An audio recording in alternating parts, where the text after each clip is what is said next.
Todos vocês, na prática médica, vão pegar muitos pacientes com sepse. Tem que saber reconhecer, tem que saber manejar esse paciente, tratar esse paciente. Agradeço o convite a toda a comissão organizadora do Congresso Online de Urgência e Emergência. Congresso muito bem falado em todas as faculdades, com vários especialistas de diversas áreas. E, mais uma vez, grato por estar aqui. Meu nome é Rodrigo Melo, tenho 33 anos, sou graduado pela UNAERP, Universidade de Ribeirão Preto, em 2011. Tenho residência médica em nefrologia pelo Serviço de Nefrologia de Ribeirão Preto, título especialista em nefrologia pela SBN, pós-graduado em terapia intensiva pela MIB, sou mestrando em tecnologia em saúde no NUTS UEPB e diretor médico do pronto atendimento coronavírus aqui em Barreiras, na Bahia. Então, pessoal, para começar a nossa aula hoje, temos que definir o que é sepse, né? Para vocês, o que é que significa a palavra sepse? Quando eu for tratar uma patologia, uma entidade clínica, eu tenho que saber o significado dela. Em termo leigo, sepse significaria uma infecção no sangue, né? Quando eu estou de plantão na UTI, vou passar um boletim, o familiar pergunta e eu falo que o paciente está com a provável sepse, né? O familiar pergunta, doutor, o que é sepse? Nunca ouvi falar nisso. E a gente tenta explicar de uma forma leiga para ele. É como se o paciente teve uma pneumonia, um quadro de pneumonia, e essa bactéria caiu no sangue, né? Então, é um termo que a gente usa bastante para pessoas leigas. Mas beleza, isso é para pessoas leigas. E para o termo técnico, o termo da medicina, o que é que seria sepse? É exatamente o que nós vamos discutir na aula hoje, né? Lembrando que setembro foi marcado como mês de prevenção à sepse, teve o Dia Mundial da Sepse, em 13 de setembro, e devemos sempre lembrar o que é que pode ser sepse, né? Que espero que após a aula de hoje, vocês estejam manejando muito bem essa parte. Nos Estados Unidos, 10% dos pacientes internados na UTI têm sepse, diagnóstico de sepse. No Brasil, está quase em 30%, 29,6%, ou seja, é muito paciente diagnosticado. Um terço dos pacientes nas UTIs do Brasil tem sepse. E a mortalidade global é altíssima, 55%. Uma das principais causas de mortalidade hospitalar tardia também é a sepse, superando o infarto agudo do miocárdio e o câncer. Então, é uma doença muito importante, tá? A mortalidade no Brasil por região varia. Eu tenho 51% no Sudeste, Nordeste, Norte 57%, Sul também 57%, Nordeste 58%, Centro-Oeste chega a 70% de mortalidade. Então, a mortalidade por região varia, sendo altíssima no Centro-Oeste. Porém, para o tratamento rápido e correto da sepse, depende da detecção precoce dos pacientes com sepse. E por isso que eu falei para vocês, é uma entidade tão importante que eu tenho que saber rapidamente se o paciente está com sepse ou não, porque eu sei que se eu tratar rápido o paciente corretamente, eu posso salvar a vida desse paciente. Então, se lembrem sempre dessa frase: na sepse, tempo é vida. Quando eu tenho sepse, o mais comum é por uma pneumonia. 64% dos pacientes que desenvolvem sepse teve uma pneumonia previamente. 20% por infecções abdominais, corrente sanguínea 15% e infecção trato urinário 14%. Então, tem que saber reconhecer o paciente clinicamente, a patologia prévia dele, para saber que aquele paciente teve uma sepse, né? E quais são os vilões hoje em dia para ter um aumento na incidência da sepse e o que é que está barrando esse tratamento da sepse, né? Nós estamos convivendo com vários pacientes imunossuprimidos, né? É o primeiro item. Hoje em dia aumentou bastante o número de pacientes imunossuprimidos.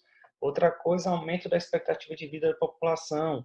A população está ficando mais envelhecida. Quanto mais envelhecida, esse paciente mais suscetível a infecções e a sepse também.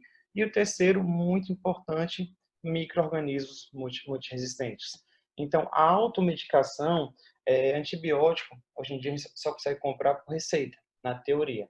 Na prática, se você chega lá na farmácia, o farmacêutico acaba te vendendo aquele antibiótico sem receita. Isso está causando automedicação e também resistência aos antibióticos, tá?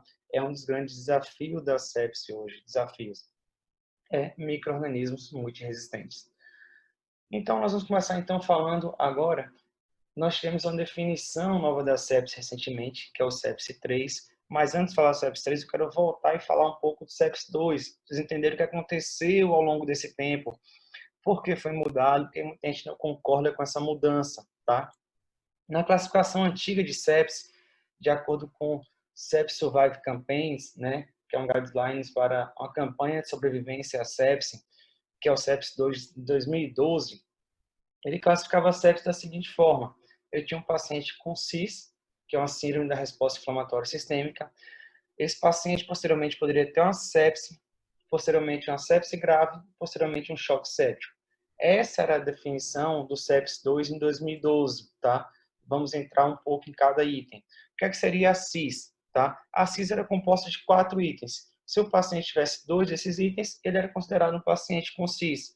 Uma temperatura maior que 38 graus ou menor que 36 graus, uma frequência cardíaca maior que 90 batimentos por minuto, uma frequência respiratória maior que 20, uma pressão arterial de CO2 menor que 32, ou necessidade de ventilação mecânica, ou um exame laboratorial, né, com leucócito maior que 12.000 ou menor que 4.000. Então, se o paciente tivesse 2 desses 4 critérios, ele era considerado um paciente com CIS, síndrome da resposta inflamatória sistêmica, né? Esse critério de CIS foi abandonado no CEPS 3, então isso não existe mais, mas a gente vai falar bastante durante a aula sobre o CIS, né, que ele não deve ser abandonado assim por completo. O que é que os defensores da nova classificação trazem como desvantagem do CIS? Eles falam que a presença de CIS não é nem sensível nem específica para a sepse. Falam também que pelo menos 1 em cada 8 pacientes graves com sepse não desenvolverá critério para CIS. 1 em cada 8, não é uma coisa tão vantajosa não, tá? E até 47% dos pacientes hospitalizados nas enfermarias gerais têm 2 critérios para CIS. Quiseram aí fazer uma denegrir, né, entre aspas, o CIS, mas vamos dizer que ele pode ser utilizado sim para sepse, tá? Então, eu tinha CIS quando o paciente tinha 2 daqueles 4 critérios. E o que seria sepse na classificação antiga? Seria o paciente ter uma CIS, síndrome da resposta inflamatória sistêmica, mais uma infecção documentada ou presumida. Ou seja, o meu paciente tinha lá 2 daqueles 4 critérios e poderia ter, por exemplo, uma pneumonia, né? Ou infecção no trato urinário. Mas se lembre, é uma infecção presumida. Não necessariamente tem que confirmar que era infecção. Você pode pegar um paciente com uma tosse produtiva, febre, e você pensar em pneumonia sem um raio-x, né? Já começar a tratar ele. Então vamos lá para o caso clínico. Caso clínico número 1. Uma paciente feminina, 72 anos, tinha queixa de disúria, né? Que ardor para urinar, polaciúria e várias vezes no banheiro, e dor em região hipogástrica, dor em região do baixo ventre há um dia. Apresentou na admissão hospitalar temperatura aferida de 39 graus e frequência cardíaca de 110 batimentos por minuto. Opa, tem várias informações importantes aí para a gente. Primeiro vamos passar pela parte de baixo. A paciente tinha febre e a paciente tinha taquicardia. Se eu relembrar agora o que eu falei para vocês, a paciente tem 2 de 4 critérios do CIS. Uma temperatura maior ou igual a 38 graus e uma frequência cardíaca maior ou igual a 90. E ela tinha também disúria, polaciúria e dor em região hipogástrica há um dia. Ou seja, ela tinha critérios clínicos para infecção presumida de quê? De infecção do trato urinário, né? Então, essa paciente tinha um diagnóstico de sepse, segundo o sepsis 2, certo? Eu tinha 2 de 4 critérios de CIS e eu tinha infecção presumida, infecção do trato urinário. Só que a paciente do caso resolve questionar o médico. Ela vira e fala o seguinte: ah, doutor, como é que o senhor fala que eu tenho uma tal de sepse e infecção urinária, sendo que eu nem fiz o exame de urina? É uma boa pergunta da paciente, né? Ela sempre ouviu falar que para ser infecção urinária teria que ter o exame de urina. Como é que você vira e fala para ela que ela tem sepse, infecção urinária, sem nem ter feito o exame de urina? O médico inteligente que ele é vai falar o seguinte: senhora, para ser sepse, eu não preciso ter uma infecção documentada. Se for documentada, ótimo. Mas uma infecção presumida, com 2 ou mais dos critérios de CIS, já é uma sepse. E como é que ela tem infecção urinária? Ela tem infecção urinária que o tratado de nefrologia traz lá desse jeito aqui, ó. Em mulheres, caso tenha combinações específicas de sintomas como disúria e polaciúria, que a paciente tinha, e a ausência de vaginite ou leucorreia, aumentam a chance diagnóstica de ITU para mais de 90%. Ou seja, a paciente tinha 2 desses 4 critérios, não tinha falando nada de vaginite ou leucorreia, então essa paciente tem uma cistite, uma infecção urinária baixa. tá? É isso que eu vou passar para a paciente, e a paciente agora vai ficar confiante em mim como médico, porque ela tinha critérios de CIS e também tinha diagnóstico clínico de infecção do trato urinário, tá? Então, eu falei para vocês de CIS, síndrome da resposta inflamatória sistêmica, e falei de sepse. Vamos entrar agora no paciente com sepse grave, né? Esse é o grande erro do sepse 2. Não deveria ter falado que era sepse grave, tá? Porque toda sepse é grave, gente. Eu não preciso tratar como sepse grave. Eu não preciso usar o termo sepse grave. Toda sepse é grave. Olha lá o começo da aula que a gente falou. Mortalidade global da sepse, quanto é que é? 55%. Se uma doença que mata mais de uma pessoa a cada duas é gravíssima. Então, é muita redundância você falar sepse grave. Tá? Então, esse é o grande erro do sepse 2, falar o termo sepse grave. Tá? Mas vamos lá falar o que seria sepse grave no sepse 2. Seria quando o paciente tivesse uma sepse, né? CIS, mas infecção presumida documentada, associada a uma disfunção orgânica. O que é que seria uma disfunção orgânica no sepsis 2? Seria esse quadrinho aqui.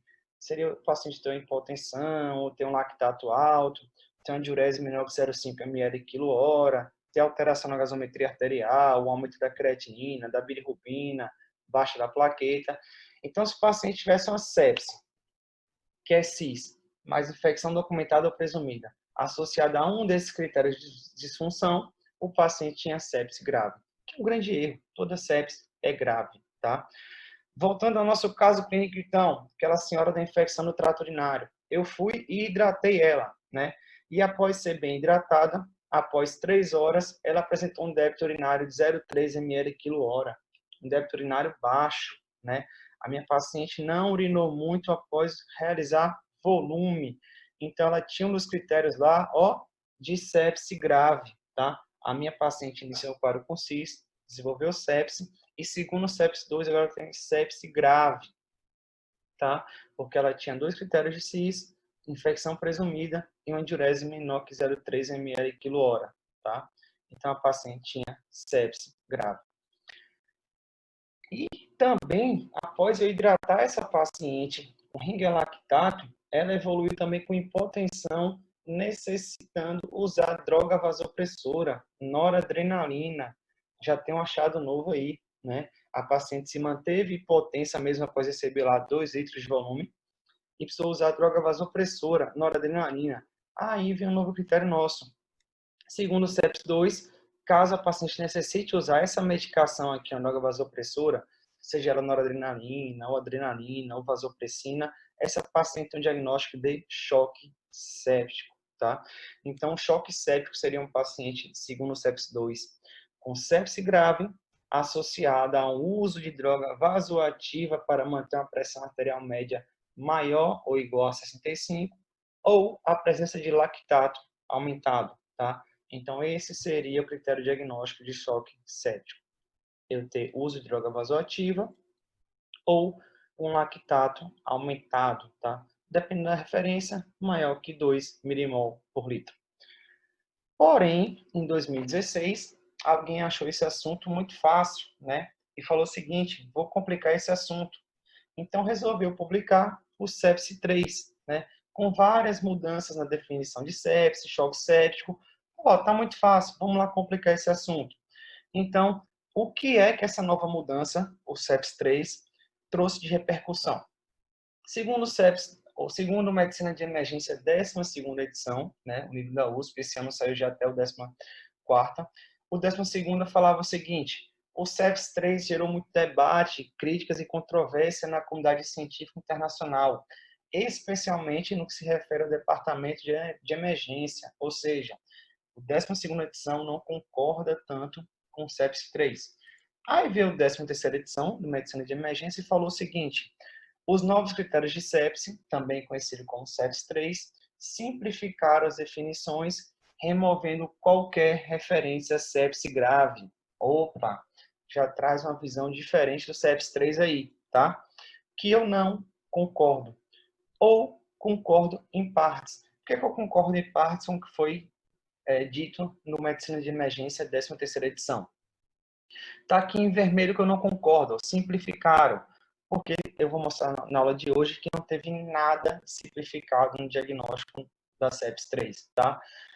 De amarelo que eu concordo, removendo qualquer referência a sepsis grave. Beleza, falei para vocês que toda sepsis é grave. Eu não preciso ser redundante em trazer o termo sepsis grave, tá? Toda sepsis é grave. Apenas esse simplificaram aqui que eu não concordo. Vamos lá começar a falar de sepsis 3 então, pra vocês verem que eu não concordo com esse simplificar. Então, nova definição de sepsis. Eles acertaram nisso. Presença de disfunção orgânica ameaçadora à vida, secundária à resposta desregulada do organismo à infecção. Vou até bater palmas para essa nova definição. Por quê, Rodrigo? Porque ele me traz isso. Disfunção orgânica ameaçadora à vida. Ótimo. Se eu tenho a sepsis pode matar. Se pode matar, é ameaçadora à vida. Chama a atenção do médico para ele agir rápido, para ele tratar rápido o paciente. Diagnóstico rápido, tratamento rápido, salva vidas. Então, acertaram nessa parte. Mas eu vou te fazer uma pergunta. O que é que seria uma disfunção orgânica ameaçadora à vida? Eu sei que é uma doença que vai ameaçar a vida, mas o que é que seria essa disfunção orgânica, né? Aí está a grande coisa do sepsis 3. A disfunção orgânica que ele fala é diagnosticado por um aumento em 2 ou mais pontos no score SOFA, né? Então, lembra do sepsis 2 que eu trouxe o CIS? Agora vem o score SOFA, que é esse score aqui, tá? Já volto nele. Eu e várias pessoas consideramos o uso do score SOFA um grande erro na nova classificação, tá? Levantou a plaquinha, substituíram o CIS pelo SOFA, tá? Então, tirar esses 4 critérios aqui, onde 2 positivos eu tinha síndrome da resposta inflamatória sistêmica, e agora eu estou em score SOFA. Qual o problema desse score SOFA, que eu tenho 6 itens? O grande problema é isso aqui, ó. Sabemos que na sepse o tempo é ouro. Na sepse você tem que agir rápido, tem que diagnosticar o paciente rápido e tratar rápido. E que nós precisamos agir rápido para reduzir mortalidade, né? Diante disso, por que complicaram e colocaram tantas variáveis, incluindo exames laboratoriais que demoram um certo tempo para os resultados ficarem prontos? Ou seja, como é que eu vou diagnosticar um paciente onde eu demoro a ter o diagnóstico? Porque dos 6 itens lá do Score SOFA, 4 são exames laboratoriais. Uma gasometria arterial, um hemograma com dosagem de plaquetas, bilirrubina e creatinina. Ou seja, complicaram a situação. Ele fala para mim que eu, para ter o diagnóstico de sepsis, tenho que ter um SOFA positivo. E dos 6 itens, tem que ter 2 ou mais pontos no SOFA, né? Quando eu falo positivo. E dos 6 itens, 4 são exames laboratoriais. Esse é o grande problema. Como é que eu vou diagnosticar o paciente rápido? Tratar o paciente rápido, isso depende do laboratório. Tem hospital que você trabalha que da hora que o laboratório ainda vai colher o exame para ficar pronto o resultado, demora 6 horas, demora 8 horas. Então, não, isso não seria uma classificação ideal para mim, né? Desses 6 itens, apenas 2 são clínicos, né? Que é a hipotensão, pressão arterial e escala de coma de Glasgow. Por isso que eu considero que não simplificaram, igual eu falei, o diagnóstico de sepsis, né? Por que que mudaram isso? Não sei. Tem que ver que os CEPs 3 foram feitos, no final eu vou falar, por uma entidade europeia e uma entidade americana, onde deve otimizar um mundo ideal, que aqui no Brasil a gente não vive isso. Nosso departamento de emergência não é feito dessa forma, né? Então, esse conceito de SOFA é semelhante ao que eu tinha lá do sepsis grave, né? Porém, gente, não usa o lactato elevado como marcador de disfunção orgânica. Esse é um aspecto negativo da nova classificação. O lactato elevado tem que ser utilizado como preditor de mortalidade na sepse, certo? Então, na minha tabela de sepse grave lá, tudo isso aqui entra no SOFA, só que tiraram a parte do lactato, porque também não sei, né? Adicionalmente, ao notar que complicaram o assunto, a força-tarefa, que fez o CEPS 3, sugeriu o uso de um score SOFA simplificado, denominado CLIC-SOFA, né? um sulfa rápido, ou quick sulfa, chamado. O que seria esse quick sulfa? Porque eu falei que o sulfa é bem complicado. Se simplificar o sulfa, vamos lá ver.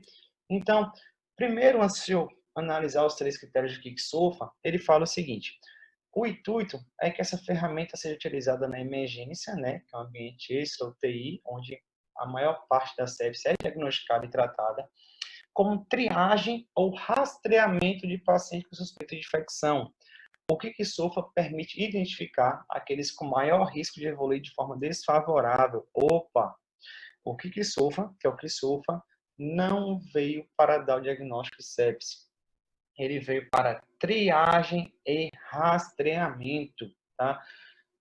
Tentaram corrigir um erro, porém não totalmente.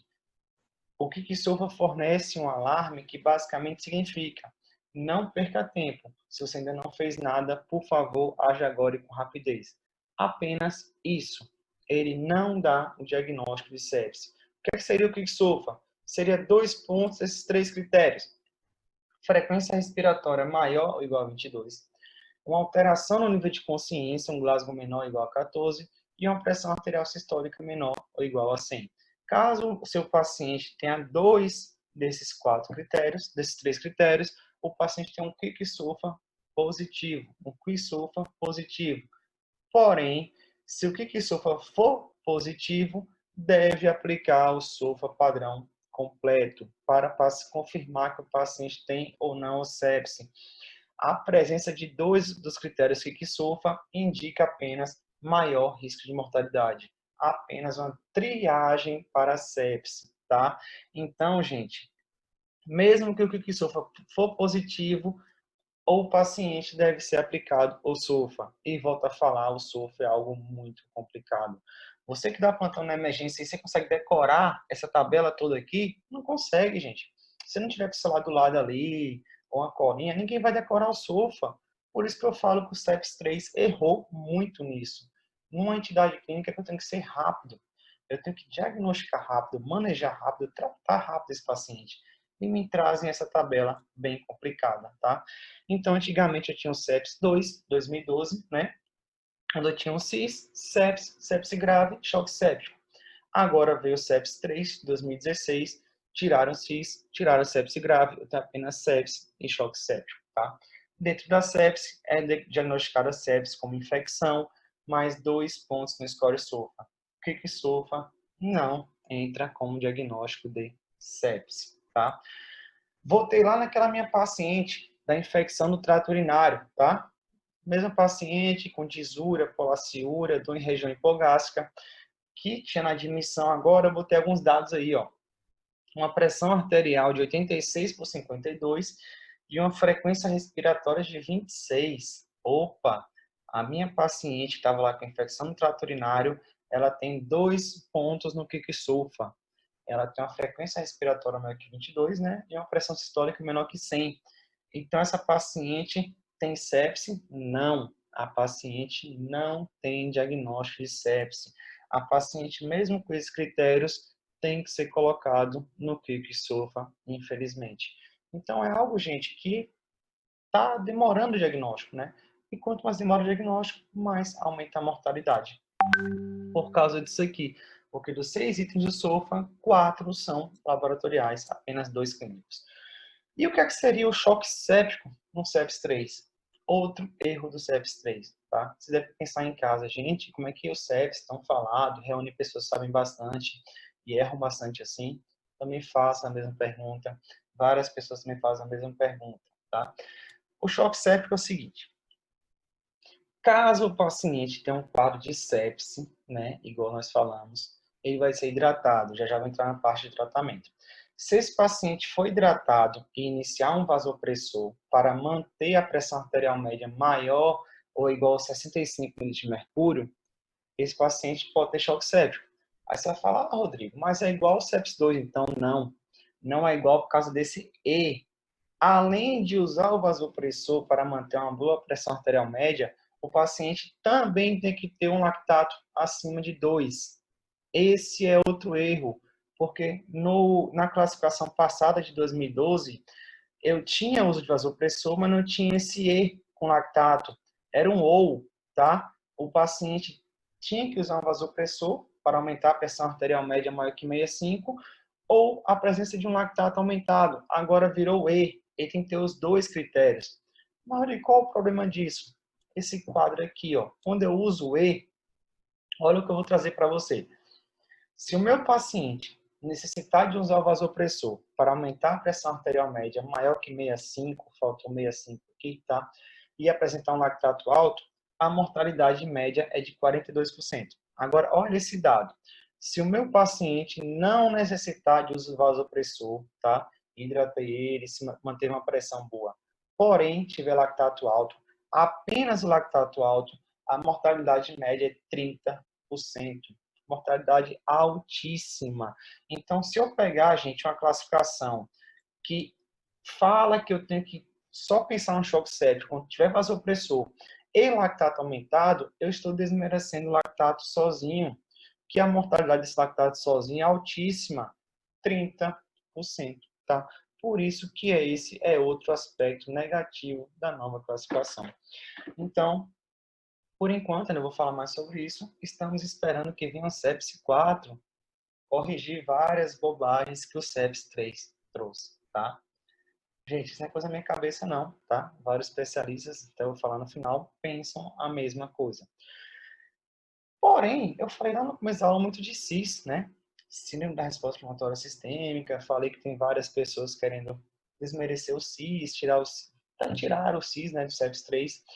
E se eu comparar CIS, Kik-SOFA e SOFA?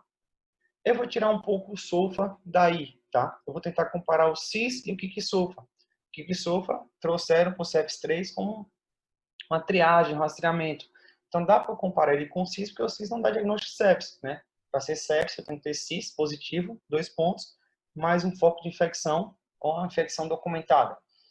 Então, quando eu falo CIS e Kik-SOFA, Serafim e colaboradores, em 2017, publicaram uma meta-análise que comparou o uso dos critérios Kik-SOFA e CIS na emergência e na UTI. O critério de CIS foi significativamente mais sensível e superior ao critério Kik-SOFA para o diagnóstico de sepse. Opa, palmas para o CIS. Então, o CIS ganha a batalha com o Kik-SOFA nessa parte.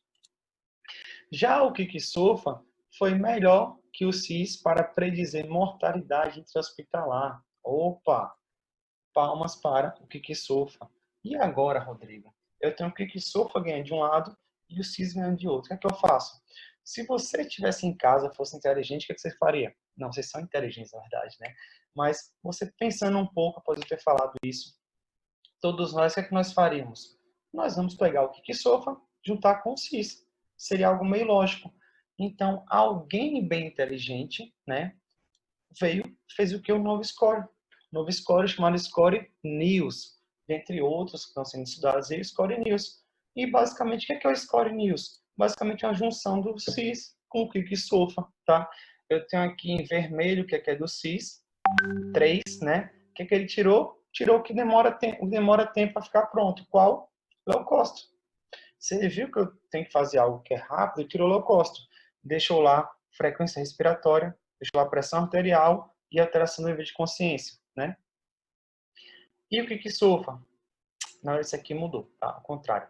O azul é o CIS e o vermelho o Kik-SOFA. Então ele juntou um com o outro. Se ele juntou, apenas não tinha saturação de oxigênio, que ele colocou, muito bem lembrado. Eu tenho 6 critérios, que é a junção do Kik-SOFA mais o CIS, que pode me ajudar na sensibilidade para a sepsis e reduzir mortalidade, tá? Então, Score News é o que deve vir de novo para vocês aí em relação, não sei se só triagem da sepsis, não, tá? Score News pode entrar até na classificação do diagnóstico da sepsis, certo? Deve vir mais para frente, com mais estudos no sepsis 4. Então, palmas para quem criou o Score News, que foi algo bem pensado, uma junção do Kik-SOFA mais o CIS. Só lembrando aqui que as cores estão erradas, tá? Esse azul aqui é o CIS, né? E o vermelho, Kik-SOFA. Beleza? Então, nós entramos aqui na abordagem terapêutica da sepse. Eu mostrei para vocês como é que eu diagnostico a sepse. Eu tenho o sepsis 2, que é antigo, o sepsis 3, e o que vem de novo aí, que é o Score News. E eu falei para vocês também o que há de falha nos dois. Rodrigo, Você falou bastante e eu vou continuar falando. Na sepsis, tempo é vida. Gente, devem ter médico assistindo a aula, né? Vocês estão formando. Quando formarem, pegar um paciente com sepsis, esqueçam tudo que for fazendo que não for urgente e vá tratar esse paciente. Porque você tem que agir rápido para melhorar a mortalidade dele, tá? Eu vou falar de uma coisa aqui que mudou um pouquinho. Você pegar o livro, eu não vi a 14ª edição do Medicina de Emergência ainda, né? Mas o 13º, a 12ª e outros livros de emergência trazem para vocês metas que devem ser concluídas nas primeiras 3 horas. Gente, essas primeiras 3 horas caiu por terra, tá? Eu não demoro mais 3 horas para atingir metas no paciente. A meta agora é de 1 hora. Eu tenho que agir rápido no meu paciente para salvar a vida dele. Ah, Rodrigo, o que é que eu tenho que fazer em 1 hora? O que é que mudou no novo? Mudou uma coisa aí interessante, tá? Então, primeiro eu tenho que fazer o seguinte, tá? Pegar esse meu paciente, medir níveis de lactato, importantíssimo. Segundo, colher culturas, tá? E após isso, administrar antibióticos. Eu vou mostrar para vocês que antibiótico, administrando ele até a 1ª hora, reduz mortalidade.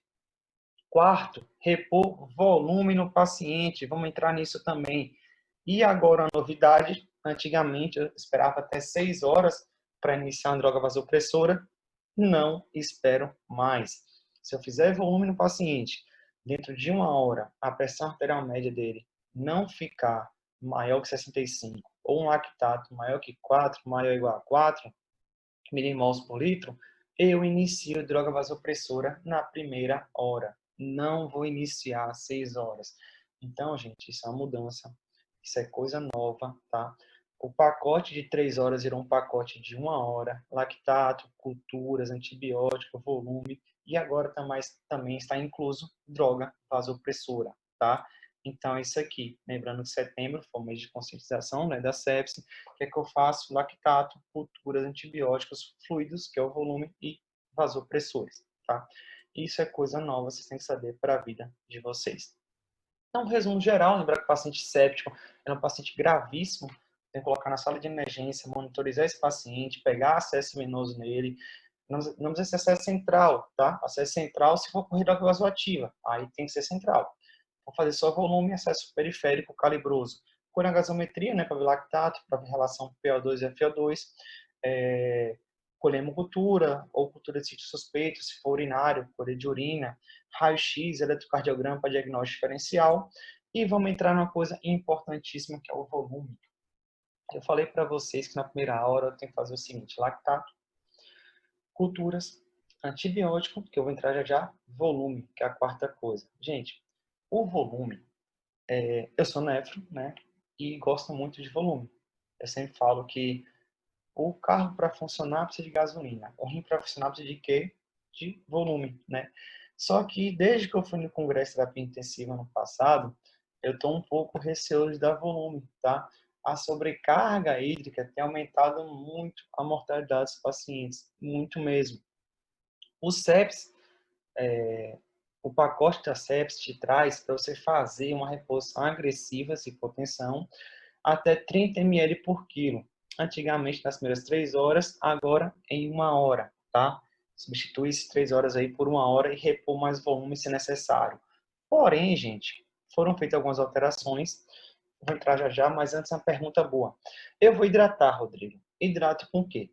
Ringue lactato ou soro fisiológico 0,9%?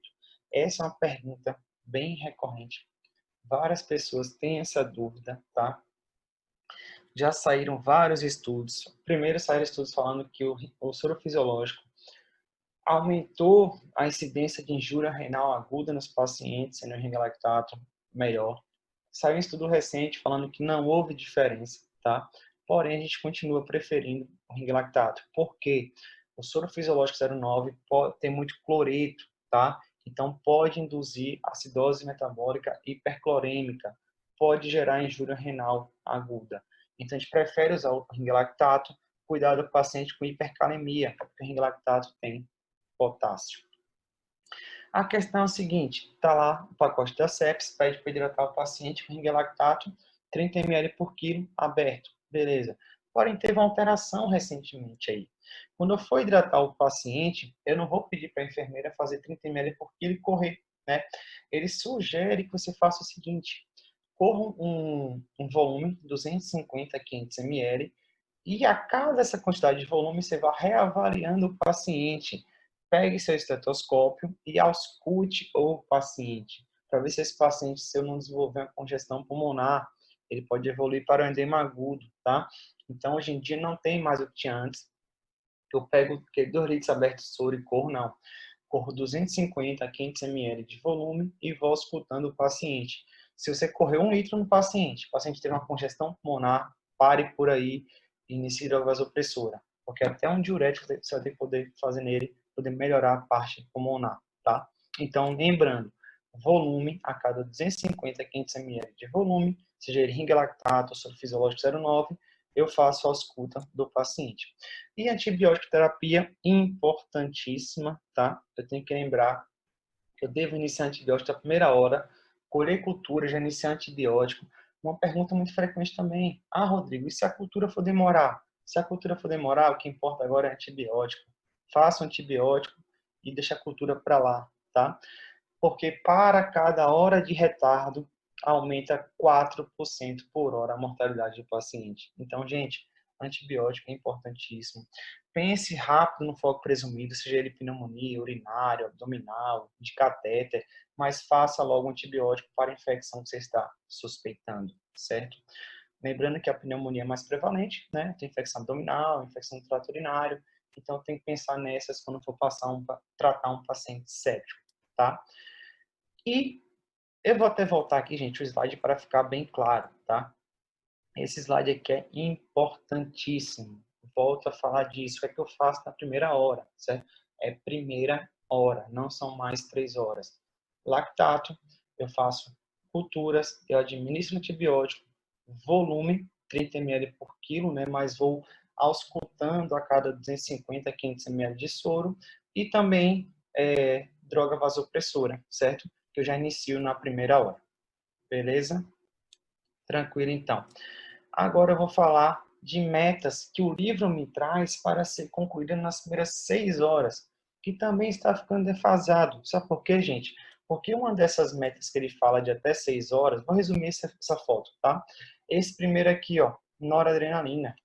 A noradrenalina saiu do pacote de 6 horas, agora está no pacote de 1 hora. Não existe mais nora esperar 6 horas, pacote de 1 hora. O segundo, dosagem de lactato, tranquilo. Colhi lactato no primeiro, vou colher de novo daqui 3, 4, 6 horas. Lactato é uma coisa que é um preditor de mortalidade. Eu chamo de depuração do lactato. Se eu tiver um lactato, o segundo, com queda de 10% em relação ao valor do primeiro, isso significa uma boa notícia. Porém, se esse lactato permanecer alto e não cair mais que 10% após a hidratação inicial, isso aumenta a mortalidade. Mas eu quero chamar a atenção para vocês nesse item 3 e 4. Eu quero chamar a atenção para vocês. O item 3. Gente, se eu pegar um paciente, naquela primeira hora eu iniciei noradrenalina, eu faço uma conta, né? Que não convém muito entrar aqui agora. Se a conta da minha droga de droga vasoativa, que é a noradrenalina, tiver maior que 0,5 microgramas quilo minuto, isso é chamado de choque séptico refratário. Eu tenho que iniciar uma segunda droga para esse paciente. Qual droga? Vasopressina ou adrenalina. Hoje em dia nós sabemos que a segunda droga de escolha é a vasopressina. Por quê? Porque a adrenalina e a noradrenalina tem meio que mecanismo de ação parecido. E a vasopressina não, é uma mecanismo de ação diferente. Então, eu prefiro usar uma droga com mecanismo de ação diferente, tá? Repito, se o paciente está usando noradrenalina maior que 0,5 microgramas quilo minuto, choque séptico refratário, devo iniciar uma segunda droga, seja ela vasopressina ou adrenalina. Preferência, vasopressina. E aí digo mais, se esse paciente seu também tiver choque séptico refratário, né, além da vasopressina, você vai iniciar um corticoide para ele, tá? Chamado hidrocortisona. A dose, 50 miligramas de 6 em 6 horas, por no máximo 7 dias. Hidrocortisona, gente, não melhora a mortalidade. Ele é apenas para desmame de droga vasoativa. Se você usou 3 dias, Conseguiu tirar a noradrenalina, vasopressina, separa ele, tá? Se com 7 dias não conseguiu, separa também, certo? É para desmame e droga vasoativa. É utilizado naqueles pacientes com dose crescente de noradrenalina, certo? O livro traz uma dose de 200 a 300 mg dia. Nós utilizamos geralmente 200 mg, que é essa dose de 50 mg de 6 em 6, tá? Então, hidrocortisona. Então, volto a falar. Noradrenalina foi o pacote de 1 hora. No pacote de 6 horas, eu tenho uso de um segundo vasopressor, vasopressina ou adrenalina, e hidrocortisona. Por tudo isso que eu falei, o nosso paciente com sepse e choque séptico é considerado um paciente gravíssimo, tá? Hoje, na aula de hoje, vocês aprenderam a diagnosticar o paciente e também tratar ele, tá? Então, vocês não vão mais comer bola com paciente sepse, com paciente com sepse. Então, algumas considerações finais, já que Rodrigo aqui falou tão mal do sepse 3, né? Vou mostrar para vocês que não foi só eu que falou mal, né? Sociedades de Medicina de Emergência dos Estados Unidos, Canadá, Austrália e Reino Unido não endossaram o sepse 3. Essas sociedades emitiram críticas e preocupações com todo o processo por trás do novo guideline, tais como: não existe estudo prospectivo que tenha validado a acurácia ou mesmo a segurança do sepse 3 no departamento de emergência. O sepse 3 propõe mudanças em definições prévias que se mostraram capazes de predizer a mortalidade e que têm reduzido a mortalidade global da sepse. Ou seja, dá para ter pego o sepse 2 e só dar uma ajustada nele. Precisava mudar como mudaram, né? 3. A recomendação de abandonar o uso dos critérios CIS tem deixado a comunidade médica internacional receosa. Essa mudança pode dificultar o reconhecimento de sinais precoces de infecções potencialmente graves, retardando o diagnóstico e tratamento precoce. Sim, gente, quando eu tiro o CIS e vou usar o SOFA, que é muito mais complicado, eu atraso o diagnóstico, atraso o tratamento. Ah, e o que SOFA? O que SOFA ele usou como rastreamento, não usou como diagnóstico, né? Eu só vou tratar um paciente com diagnóstico. Então, tomara que o Score News venha melhorar isso aí, né? 4. O software completo foi desenvolvido na década de 90 e acrescenta algum grau de complexidade, mesmo que disponível em aplicativos, concordo. Além disso, é uma grande falha, igual eu falei para vocês, a ausência de lactato no score. 5. O CEPS 3 foi muito criticado por ter incluído apenas 2 sociedades de médicos intensivistas, uma americana e uma europeia, e não teve a participação de quem de fato pega o paciente séptico, pela emergência. Não chamaram médicos emergencistas para fazer o CEPS 3, né? E é na emergência que eu pego a sepsis no seu estágio tratável e posso reduzir mortalidade, tá? Por fim, a CIS não faz mais parte dos critérios para a definição da presença da sepsis, mas continua tendo valor como instrumento de triagem. É igual eu falei para vocês, na prática clínica a gente utiliza bastante o SOFA e o CIS, porque eu não vou esperar o SOFA para diagnosticar um paciente, né? Você quer ser mais atualizado? Use Score News. Mostrei na aula para você hoje, né? Score News, score muito bom, tá? Resumindo, o CEPS 3 é uma unanimidade? Não, tá? Esperamos aí o CEPS 4. Isso aqui é uma pesquisa interessante que a Organização Mundial de Saúde fez, né, para analisar se a população geral sabia o que era sepsis. Ó, isso aqui foi em 2014, tá? Alemanha, 49% da população sabia, Estados Unidos, 44%. No Brasil, apenas 7% da população sabia o que era sepsis. Posteriormente, em 2017, né, aumentou para 14%, teve um aumento considerável aí, tá? Todos os países tiveram, né? O Brasil teve de 7 para 14%, devido a essa campanha mundial para a sepse que vem sendo feita recentemente, de alguns anos para cá. Isso é bem interessante e bem importante. Por fim, agradecendo a vocês pelo convite. Espero que tenham aprendido um pouco mais de sepse hoje. A história da sepse, a história do diagnóstico, como manejar o paciente com sepse, as mudanças que estão ocorrendo e na prática médica, se lembre, pode ser sepse? Sempre se pergunte, porque se pode ser sepse, trate rápido. Você vê que existe um pacote de até 1 hora que salva vidas e melhora a mortalidade, tá? Muito obrigado a todos, bons estudos.